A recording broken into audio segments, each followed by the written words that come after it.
Hoy voy a hablar sobre el Mintos y no de todos los parásitos porque la lista es muy extensa y solo voy a enfatizar en geomintos para más o menos darles una idea. Pero a manera introductoria les voy a decir aspectos generales y puntos importantes que creo que es necesario que ustedes recuerden y que les va a servir al momento de cuando lleguen el curso. Bueno, antes que nada, recordar siempre la clasificación de los parásitos. Recordar que a manera esquemática siempre deben clasificarlos en la cantidad de células, ¿no? Si es que son unicelulares, este grupo es el de los protozoos y aquí encontramos 5 subgrupos, las de amebas, flagelados, ciliados y coccidios. Y además, recordar que estos 5 subgrupos eh, son separados así según el órgano de movilización que utilizan. El segundo gran grupo de parásitos es el de los pluricelulares o los helmintos, y estos son también llamados los gusanos, ¿no? Y el tercer grupo es el de los artrópodos.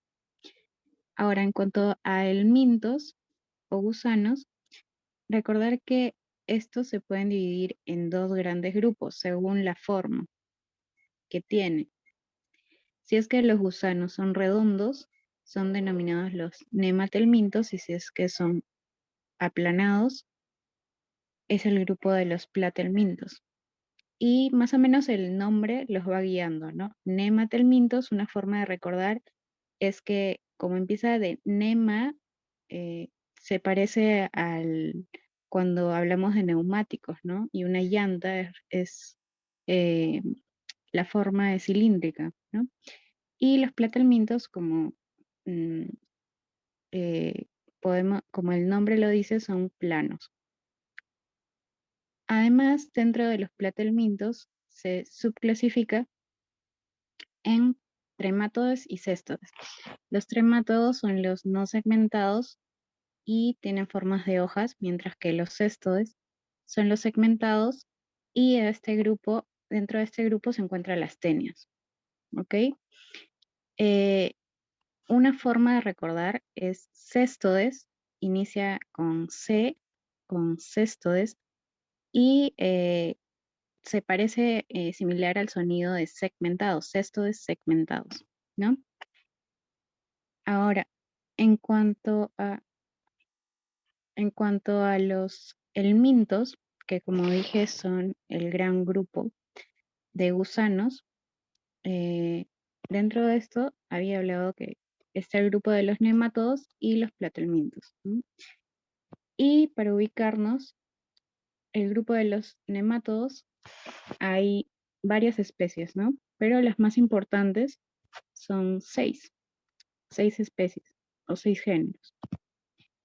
Se encuentra y además, por otro lado, el grupo de los platelmintos, que como había mencionado, se dividen en un grupo de cestos y tremátodos. Los cestos son los gusanos segmentados y los tremátodos son aquellos que tienen forma de hojas. Ahora, hoy solo voy a hablar de el grupo de los nemátodos, que son los parásitos eh, intestinales, y posteriormente se van a profundizar los otros parásitos en las otras capacitaciones. Ahora, en cuanto al grupo de los nemátodos, quisiera que recordaran ay, ya, que en este grupo hay 7 especies, ¿ya? Pero podemos recordarlos. Es una larga lista que más adelante les voy a eh, explicar o mencionar una forma sencilla o práctica de recordar. Pero empezando mencionando esta lista, dentro de este grupo se encuentran las uncinarias. El grupo de las uncinarias tenemos 2 especies, el Necator americanus y el Ankylostoma. Y posteriormente también se encuentra en este grupo de nematodos el Strongyloides, el género Ascaris, Trichuris, Toxocara y Enterobius. Ahora, como ven, es una larga, bueno, algo extensa la lista de nematodos, pero podemos tratar de recordar ciertas características especiales y relevantes que son importantes clínicamente. ¿Y cómo así? ¿Cómo así vamos a recordar? Entonces, primero debemos eh, enfatizar en que hay ciertas características en común que tienen estos géneros o estas especies. Y las características en común son las características epidemiológicas y clínicas. En cuanto a las características epidemiológicas, vamos a ver que tanto las uncinarias, estrongiloides, ascaris y trichuris van a ser geolmintos, mientras que Toxocara canis y Enterobius son parásitos cosmopolitas. ¿Y por qué es importante diferenciar cuáles son geolmintos y cuáles son cosmopolitas? Es importante diferenciar porque a partir de esto vamos a ver en qué ambiente los vamos a encontrar, cuál es su sitio de vida, su lugar en donde se van a desarrollar. Al decir geohelmintos, me habla de que estos parásitos van a necesitar una tierra propicia para poder desarrollar su ciclo de vida o parte de su ciclo de vida. Y esta tierra va a tener que necesitar el calor suficiente, la humedad suficiente y la sombra suficiente para desarrollar parte de este ciclo de vida. Entonces, como he mencionado, las uncinarias, estrongiloides, ascaris y trichuris son geolmintos, a excepción o con el detalle de que ascaris lumbricoides no va a tener fase larvaria libre. Y por otro lado también tenemos al Toxocara canis y al Enterobius vermicularis, que a comparación de los geolmintos, estos se van a encontrar muy frecuentemente en zonas urbanas, ¿ya? Debido a que son muy contagiosos, ¿ya? Y por eso se menciona o se describe que son cosmopolitas. En cuanto a las características clínicas, estas características se van a basar en el ciclo de vida que van a tener estas especies de parásitos, ¿ya? Y lo más relevante es que tanto Necatur, Ancylostoma, Strongyloides y Ascaris, la fase adulta se va a encontrar en el intestino delgado y además van a desarrollar el ciclo de Loss o el ciclo pulmonar, ¿ya? Que más adelante voy a mencionar o voy a explicar de qué trata. Y en cuanto a Trichuris, Toxocara y Enterobius, la fase adulta se va a encontrar en el intestino grueso. ¿Ok? Y esto es importante de recordar porque a partir de esto vamos a entender las manifestaciones clínicas que van a desarrollar estos parásitos. Ahora, como ven, son 7 especies, o 7, claro, 7 especies que a veces puede ser algo tedioso, difícil de recordar, pero es importante hacerlo. ¿Y cómo lo van a recordar? Mediante una mnemotecnia. Y la palabra que pueden utilizar es úsate, ¿ya?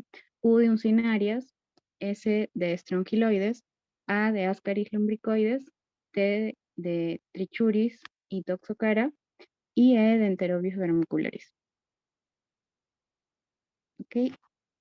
Entonces, una vez ya mencionado la lista de especies dentro de estos nematodos, quisiera que recordaran otros aspectos morfológicos que son importantes también de recordar en el momento de tocar estos parásitos. En cuanto al Necator americanus, algo que deben recordar es que dentro del segmento anterior que tienen, se van a diferenciar por su cápsula bucal, ¿ya? Y bueno, como había mencionado antes, el Necator americanus y el Ankylostoma forman parte de las uncinarias, ¿no? Y ambos son parecidos, bueno, son uncinarias, pero se van a diferenciar por la cápsula bucal que tienen. En la cápsula bucal, que es como una cabeza, van a tener un aparato de fijación por el cual se van a adherir a la mucosa o al tejido. Y bueno, en el caso del Necator americanus, la cápsula bucal tiene placas, como podemos ver, que son planas, a diferencia del anquilostoma, que en la cápsula bucal tiene dientes, como podemos ver en la imagen.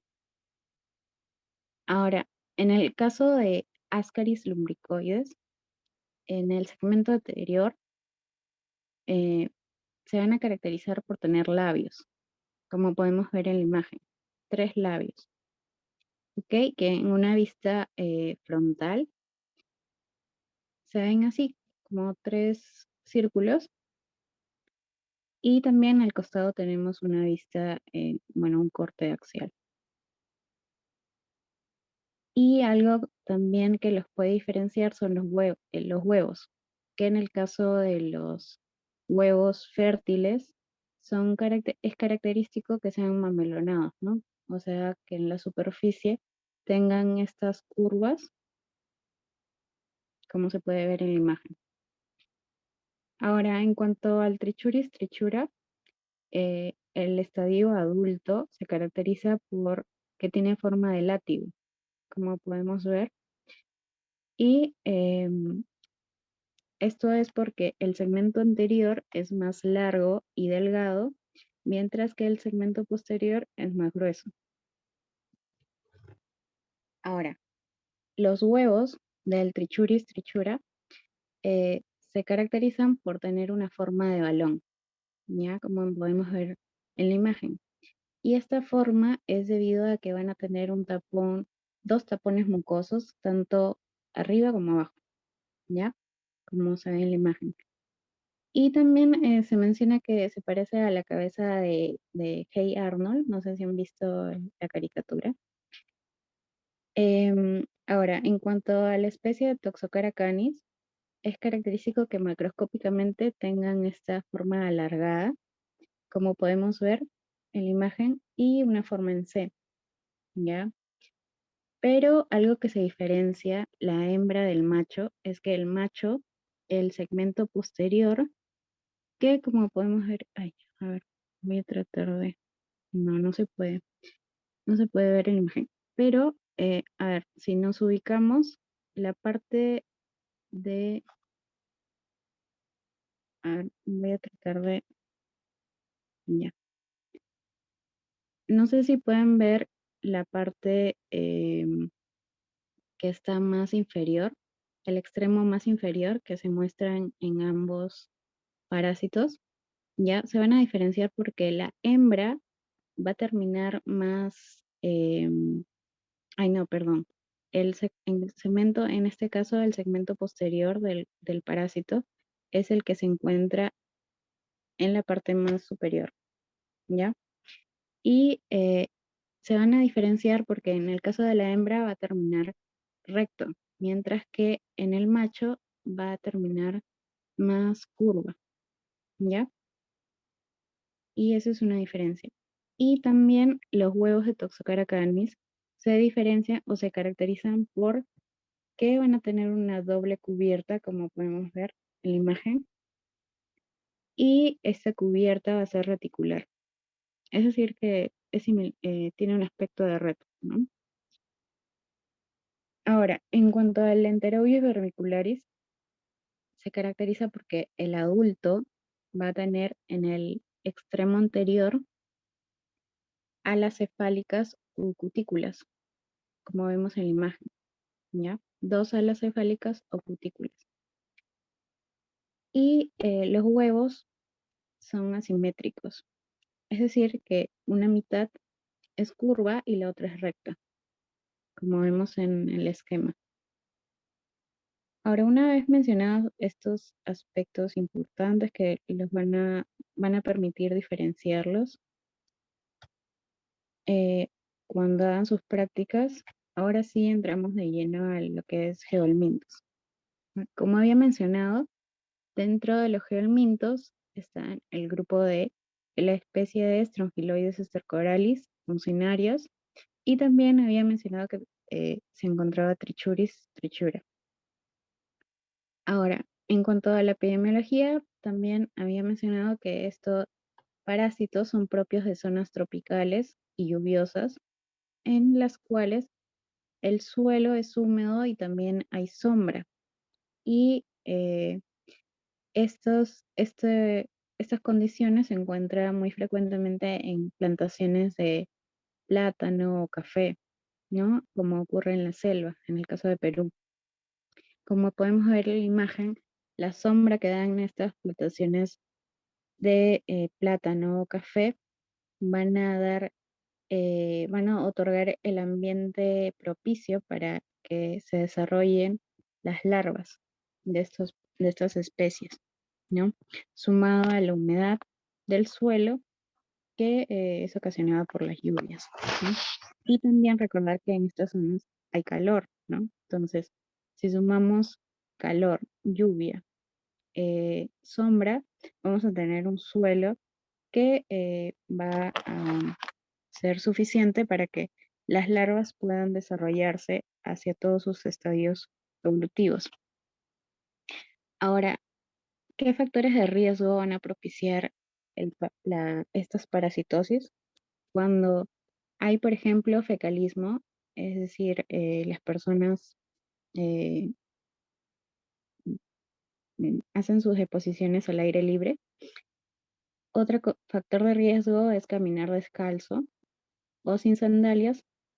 Y uno muy importante es la inmunosupresión, porque al fallar las barreras inmunológicas, permiten de que haya una hiperinfestación o hiperinfección. Y esto es de especial importancia en el caso de Strongyloides stercoralis. Ahora, mencionamos, ahora hablando específicamente de Strongyloides stercoralis, empecemos con la morfología. Hay distintos estadios y uno de ellos es el estadio adulto. Y en el caso de esta especie, el estadio adulto y parásito siempre va a ser la hembra. ¿Ya? La hembra siempre va a parasitar al hombre. Y esta hembra parásita se caracteriza porque va a ser más grande a comparación del macho. ¿Ya? Y otro aspecto en cuanto a la estructura de esta hembra es que la vamos a poder diferenciar en 3 segmentos: el tercio anterior, el tercio medio y el tercio posterior o cola. ¿Ok?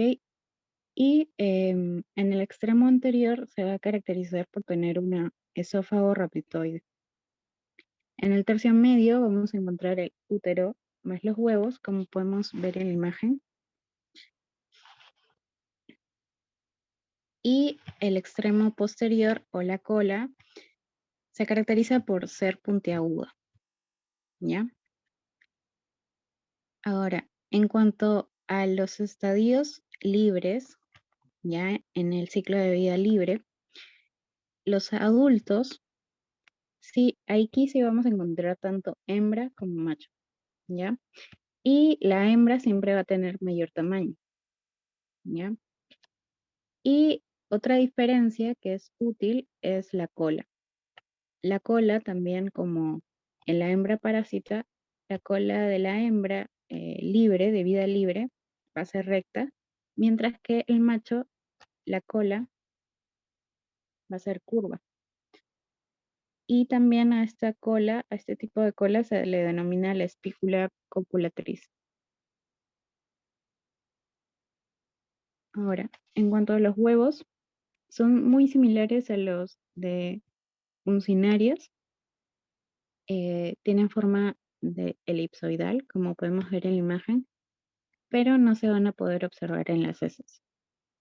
Ahora, es característico que tanto estrongiloides como las uncinarias vayan a tener estadios larvarios. ¿Ok? Y estos estadios larvarios podemos diferenciar dos, las larvas rabitoides y las filariformes.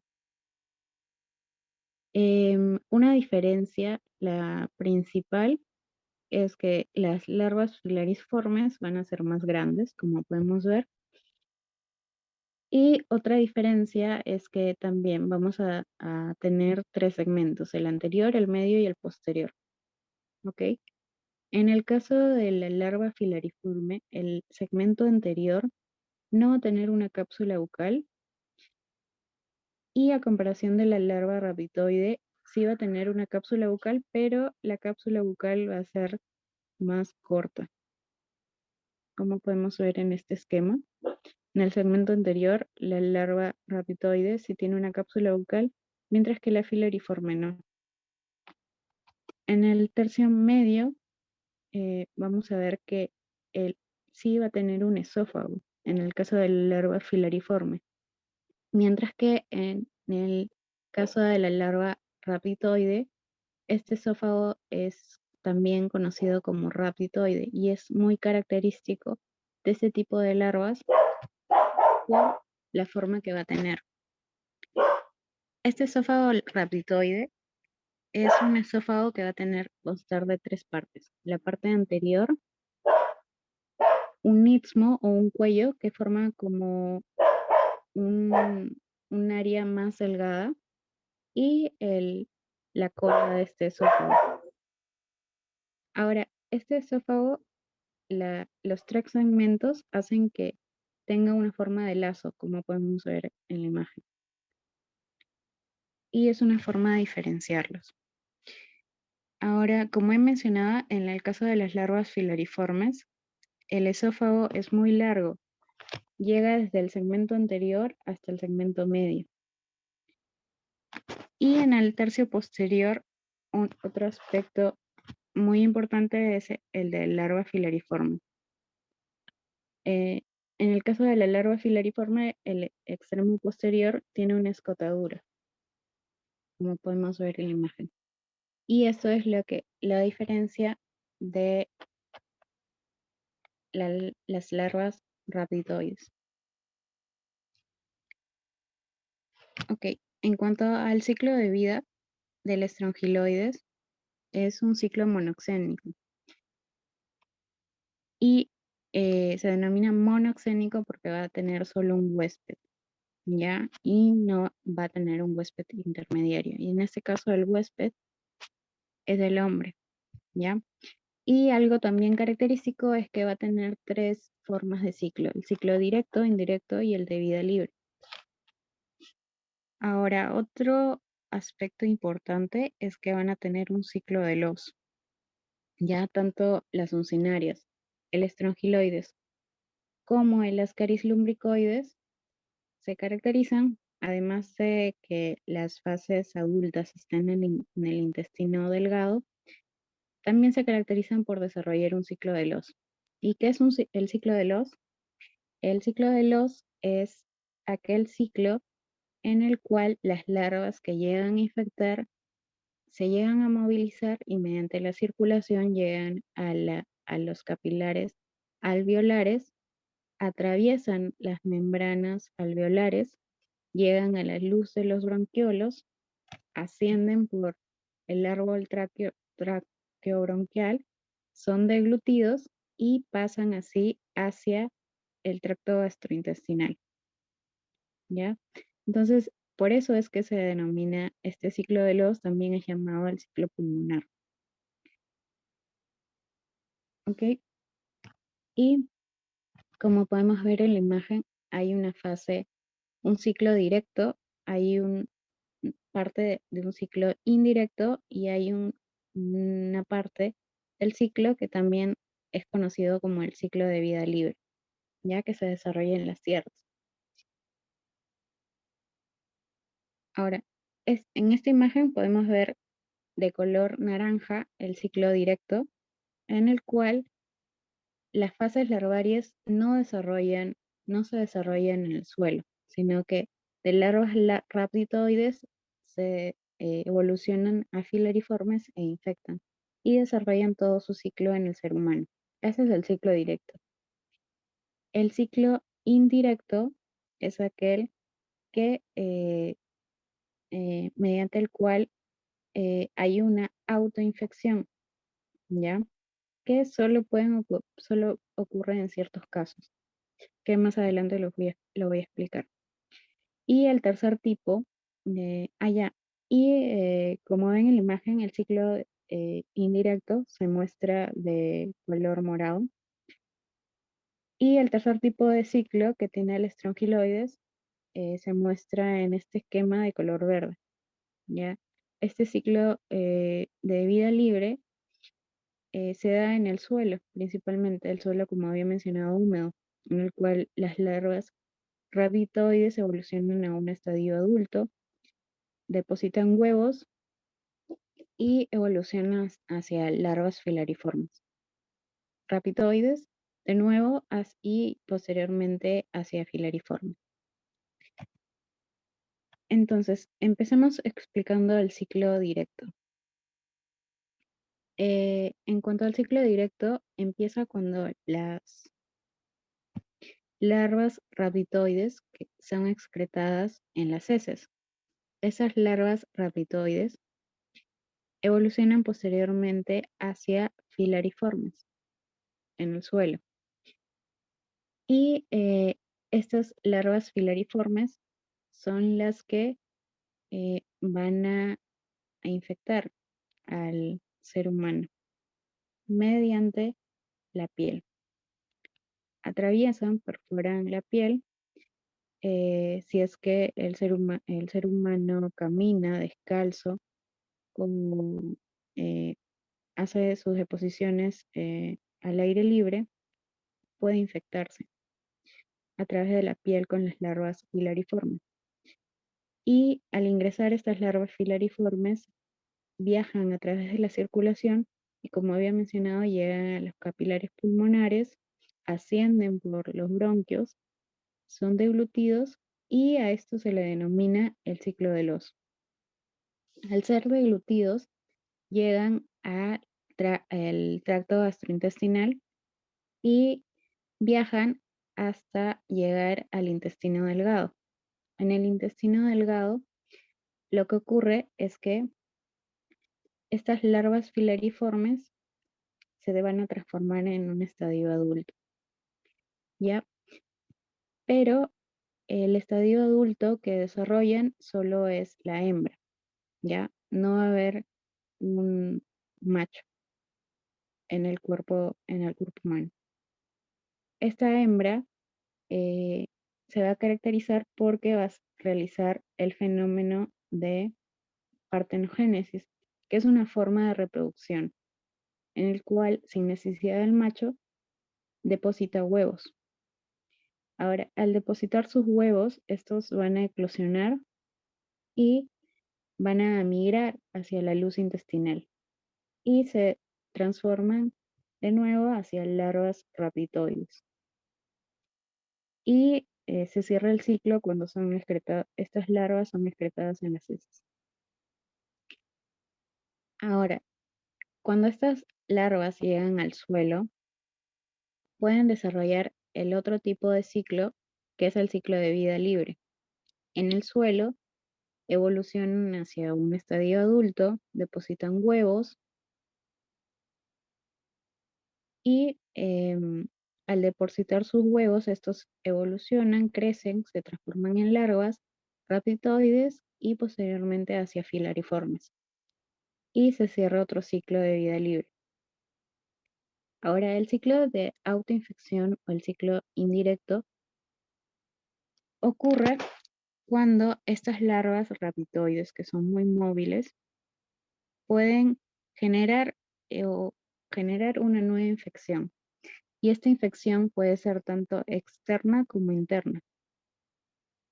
La autoinfección interna ocurre cuando dentro de la luz intestinal se evolucionan hacia, de nuevo, de raptoides hacia filariformes dentro de la luz intestinal. Mientras que el de autoinfección externa ocurre cuando las larvas raptoides en la luz intestinal, ya sea porque una mala higiene o porque existe una infección ano-boca mediante el mecanismo de ano-boca. Estas larvas rabitoides ingresan de nuevo al organismo, evolucionan en la zona perianal hacia filariformes y penetran de nuevo eh, la piel.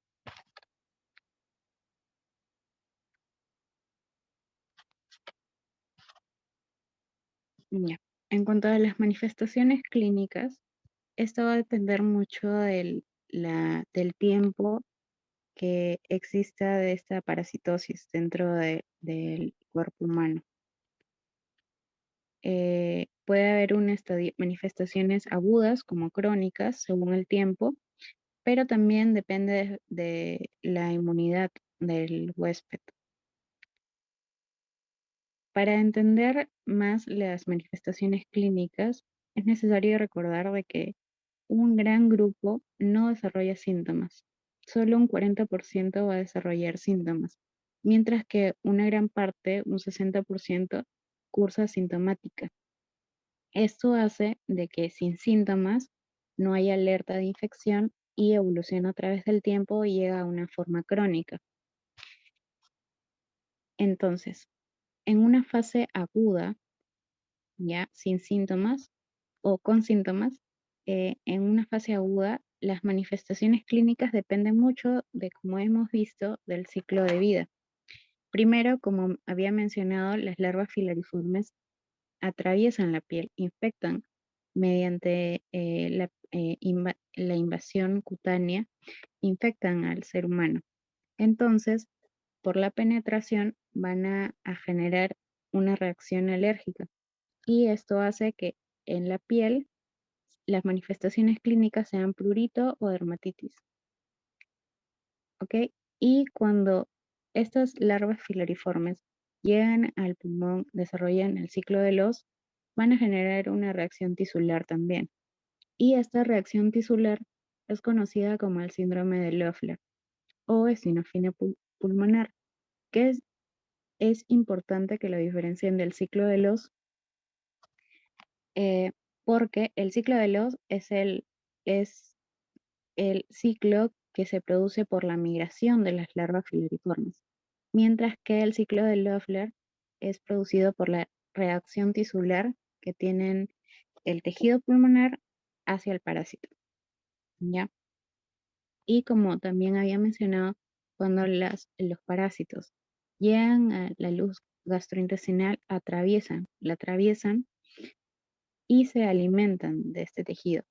Entonces, ya sea por el trauma mecánico, la inflamación, pueden producir abscesos. También las reacciones que pueden producir son úlceras, generando dolor abdominal, o si es que en el tiempo este daño genera eh, atrofia intestinal, se produce un síndrome de mala absorción. Y es muy característico que por este síndrome de mala absorción también se presenta anemia. ¿Ok? Y también es característico que se produzcan episodios de diarrea o constipación. En un estadio crónico, en la piel, la reacción que ocurre es una urticaria crónica y es característico que se pueda presentar las larvas currens. Ahora, en cuanto a las larvas currens, quisiera que las diferencien de las larvas migrans cutáneas, que esas larvas currens se denominan currens porque, como su nombre lo dice, currens viene de corredoras. Y esto es porque estas lesiones toman la forma de las larvas, ¿ya? Como vemos en la imagen, eh, tienen una forma serpiginosa y ocurre cuando estas larvas eh, se autoinfectan al hombre, ¿ya? Y son currens o son corredoras porque tienden a migrar, son tan móviles que incluso se habla de que migran a 5 o a 15 centímetros por hora, ¿ya? Y como había mencionado, son lesiones alternantes, ya que duran de horas a pocos días. Recurren o se autolimitan, ¿ya? Vuelven a aparecer o desaparecen y aparecen en otras zonas. ¿Y en qué zonas pueden aparecer? Pues en las zonas en las cuales las larvas tienden a penetrar la piel. Y estas son, si es que la persona camina descalza en los pies o si es que hay fecalismo en la zona perianal. Ahora, es necesario diferenciarlas de las larvas migrans cutáneas porque las larvas migrans cutáneas son lesiones también que tienen la misma forma serpiginosa, pero ocurre por las infecciones duncinarias o filarias.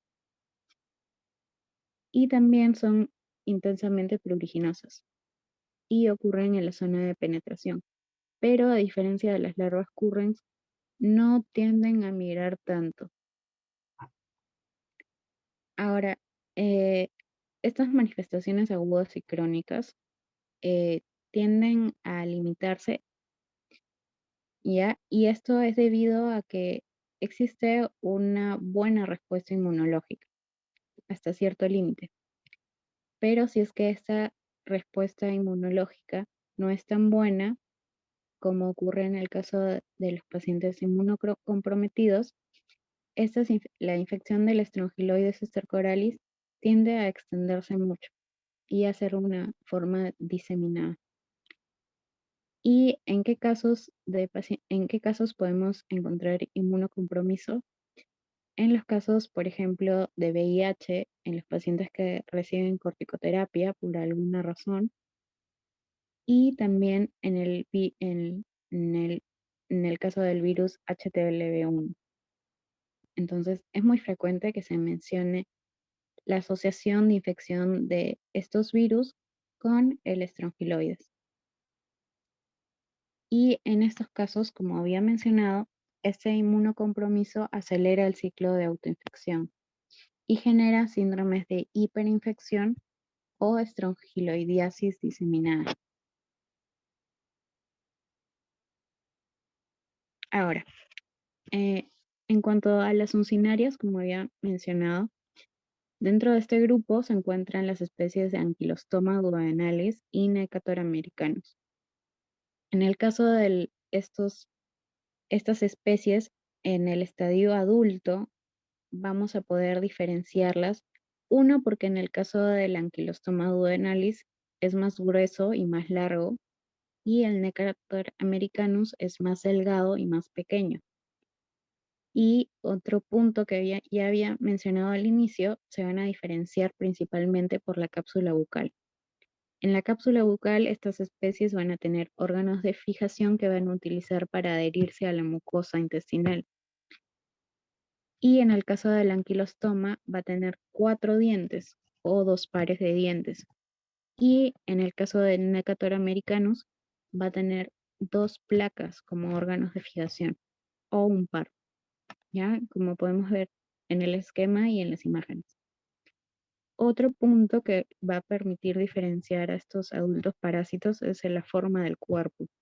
El anquilostoma tiende a tener una forma en C, mientras que el Necator americanus una forma en S. En el caso de los huevos, son elipsoidales, muy similares a los del estrongiloide. Y en el caso de las larvas también vamos a tener larvas rabitoides y larvas filariformes. Un aspecto también dos aspectos que van a permitir diferenciar estos estadios. Uno es el tamaño. Las larvas filariformes también son más grandes que las larvas rabitoides. Y en este caso, otra diferencia es la cápsula bucal. En el caso de las rabitoides, la cápsula bucal va a ser muy larga. Como había mencionado, va a tener 3 segmentos y es característico este esófago tipo rabitoide con 3 segmentos. y es tan largo que va a llegar hasta el tercio medio, como podemos ver en la imagen, y la cola también, esto a diferencia de la especie de Strongyloides stercoralis, no se van a diferenciar. Tanto en el caso de Rhabditoide y Filariforme, ambas colas son puntiagudas. Ahora, en cuanto al ciclo de vida, es muy similar al caso del Strongyloides stercoralis, pero no van a tener ciclo de vida libre, ¿ya? Y el estadio infectante también va a ser las larvas filariformes. La vía de infección también es a través de la piel, ¿ya?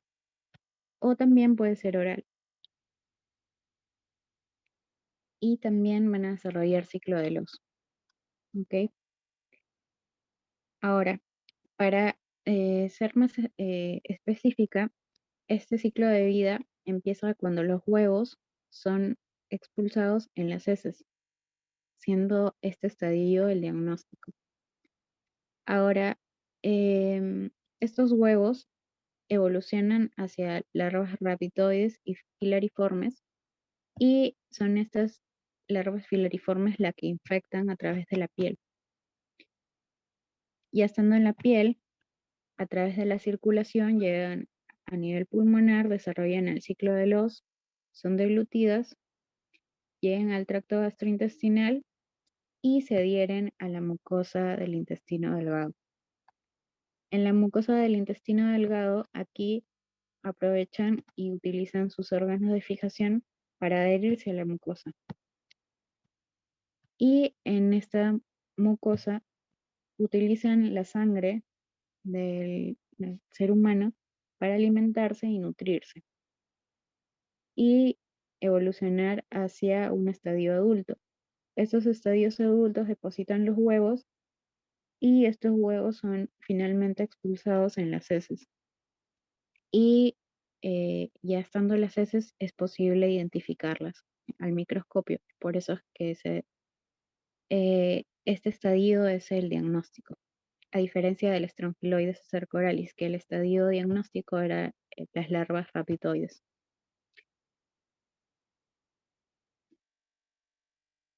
Ahora, en cuanto a las manifestaciones clínicas, también van a depender del ciclo de vida. Como había mencionado, al atravesar la piel van a producir una reacción alérgica, produciendo prurito, eh, y este prurito puede ser eh, específicamente en la zona en donde han penetrado, ya sea en las extremidades inferiores o en la zona perianal. Y debido a que para penetrar la piel producen una solución de continuidad, pueden generar infecciones bacterianas asociadas. Ahora, debido al ciclo de los y a la reacción que producen cuando las larvas filariformes llegan a este nivel, producen un síndrome de Loeffler, que es una neumonitis eosinofílica muy transitoria que muy frecuentemente pasa desapercibida, que se caracteriza por tos, malestar respiratorio como disnea, dificultad respiratoria, y en las placas radiográficas también se puede diferenciar cierta reacción a este nivel, pero como había mencionado es muy transitoria, es por eso que pasa de ser percibida. Ahora, a nivel intestinal, esta infección por este tipo de parásitos eh, pueden llegar a ser muy inespecíficos, y en un extremo, en el otro extremo, al generar síntomas, pueden hacer dolor epigástrico, pirosis, náuseas y diarreas por la mala absorción, y siendo tan extremas, llegan a generar pérdidas de sangre que si se prolongan en el tiempo, generan anemia. Y bueno, eso es todo lo que tenía para compartir. No sé si hay algunas preguntas. La dejan en el chat o eh, abren su micrófono. Sí, chicos, si tienen alguna pregunta la pueden hacer. A ver, en el chat han puesto. Muchas gracias, todo claro. A ver, voy a cortar la grabación y procedemos con las preguntas.